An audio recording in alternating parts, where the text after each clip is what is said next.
I've noticed a lot of people don't like Keith Thurman. He was booed at the weigh-in and booed on the way to the ring against Guerrero. And I've seen countless people online saying Thurman's overrated, he got exposed, his power's a myth. I mean, I don't know what brand of crack some people are smoking out here. Thurman has dropped every fighter he's been in the ring with except Jan Zavic. He KO'd Chavez, who just had a draw with Tim Bradley. He KO'd the same Diaz who gave Khan and Sean Porter hell. He dropped Guerrero for the first time in years and nearly had him out and won by a wide margin. But people still want to say he's overrated. Here's the truth. Keith Thurman is a major threat to all the big stars at 147 pounds. And that's the real reason people are being overly critical of him, because they're worried about their heroes getting chin checked. Will he dominate the welterweight division for years to come? I don't think so. But he will beat a lot of the top guys around at the moment and do so in good fashion. You got guys out there like Marcos Maidana, Amir Khan, Kell Brook, Tim Bradley, Sean Porter. I think that Keith Thurman beats most of those guys, if not all of them. And all of those guys, apart from maybe Bradley, have got much bigger fan bases than Keith Thurman. And that's why they're so overly critical, ridiculously critical really, of Keith Thurman. Now, yet again, people after this Guerrero fight are questioning Keith Thurman's power. And as I said in my previous video, my post-fight video, Mike Tyson went the distance with people. Tyson is regarded as one of the most destructive punchers of all time. And he went the distance with a crackhead Mitch Green before he won the title and a journeyman James Tillis. But no one's questioning Tyson's power because he went the distance with a couple journeymen, one of them being a crackhead. And James Tillis had been stopped before. No one's questioning Tyson's power. But somehow, when Keith Thurman goes a distance with a guy in Guerrero who's known to have a great chin and drops him for the first time in years, nearly has him out, goes the distance with Leonard Bundu, an undefeated fighter who'd never been on the canvas before, drops him early in the fight for the first time ever, all of a sudden, Keith Thurman's power is a myth. I mean, it's just unbelievable. Well, I just want to play you a couple clips. Firstly, a clip from Robert Guerrero after his fight with Keith Thurman, talking about Keith Thurman's power. And he says Keith Thurman's got great power. So I'll just play the clip now. Thurman's a tough fighter. He came to fight, and now I know why they call him one time. I mean, he got a lot of power in both of his hands. Explosive power, he's fast, and he did a great job. He caught me with a good shot, dazed me, I went down. I could have got up quicker, but I took the 8 count just to be sure, because he got, like I said, he got power. So there you go. Guerrero says that Keith Thurman's power is legit. And now I'm just going to play you a little clip of Leonard Bundu talking about Keith Thurman's power after he fought Keith Thurman. Again, people are saying, oh, he can't really punch. You should have had Bundu out of there. Why? Bundu's never been down before. Bundu's never been knocked out before. Why should he have had him out?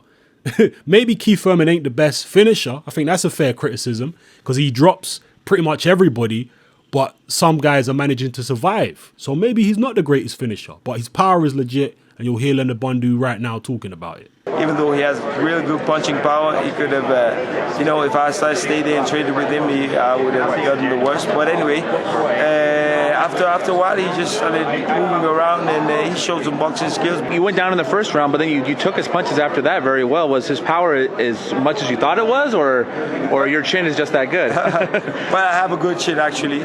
He has a really good punching power, but I have to say that as the rounds went by, it was getting down. His power was still dangerous. They don't call him one time for nothing, but he was getting down. So I just took my chances and hands up, and wasn't doing any harm anymore. So there you go. That's Leonard Bundu confirming that Keith Thurman's power is for real. As far as the top fighters I mentioned, people like Khan, people like Kell Brook, Marcos Maidana, Sean Porter, and there was another guy I mentioned, Tim Bradley. Out of all those guys, Thurman could probably beat most of them. The most difficult fights for him, I personally think, at this point in time, are going to be Sean Porter and Kell Brook. I would take him over Maidana. I would take him over Khan. I would take him over Bradley. As good as Bradley is, I would take him over Bradley. Styles make fights. Sean Porter, because of his physical strength, is going to be difficult for Keith Thurman. I would still probably pick Keith Thurman to win that fight, but the physical strength that Sean Porter has is difficult for anyone to deal with. And you saw Kell Brook did a good job, but it was rough in there for him in the clinches and stuff like that because Sean Porter's very strong and he can offset a lot of what you're doing with that physical strength. And Kell Brook, and you know what? I got to give Kell Brook a shout out. I got to big Kell Brook up because he's the only guy at 147 right now, the only top guy who's actually calling Keith Thurman out. So I got to give Kell Brook maximum respect for that. I hope that fight happens. I hope Al Heyman don't try and go in a different direction with Keith Thurman, although he might, because it seems like Al Heyman's plan is to have all his fighters fight each other and not really fight anyone outside. He's trying to keep it all in-house, basically. And according to Eddie Hearn, you know, take it or leave it in terms of whether you trust what Eddie Hearn says, but it's not anything to do with his promotion anyway, so maybe you can trust him in this instance. But according to Eddie Hearn, he says that Al Heyman's plan is to basically sign just about every fighter he can sign in America and basically monopolize American boxing and actually have his own championship and dispense with the WBA, WBC, IBF, dispense with all that and have his own championship. That's a good idea. You know, he wants to, according to Eddie Hearn, Heyman wants to have it like UFC is. If that's the case, it's good. But when his fighters then have to, or when his fighters, you know, have got rivals over in a different country who are not signed to Al Heyman, is that going to cause problems? Like matching a Keith Thurman against a Kell Brook. Will Al Heyman allow that to happen? We know Keith Thurman will fight anybody. All right, he's out there. He's saying he'll go to England. He'll do this, that, and the other. Keith Thurman wants to fight anyone. He said he's not afraid to let his old go. And Kell Brook, I think he's sincere about fighting Keith Thurman as well. Okay, whether Eddie Hearn wants it, I don't know. But if they can make that happen over in the UK, I think it's a great fight. And I would make Keith Thurman a slight favorite, even if he goes over to the UK, a slight favorite. But, you know, Thurman, I think, is a bigger puncher. I think he's got quicker feet. He's more explosive the way he jumps in. But Kell Brook is a bit more steady. I think he's a bit more accurate. His punches are a bit straighter.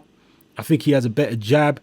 It's an intriguing matchup, and I would definitely like to see Kell Brook face Keith Thurman. That, to me, is the next fight in the welterweight division that I want to see. I want to see Keith Thurman versus Kell Brook. I hope it happens. Drop your comments below. Let me know how you feel about everything I talked about in this video. It's your boy Hatman. I'm out.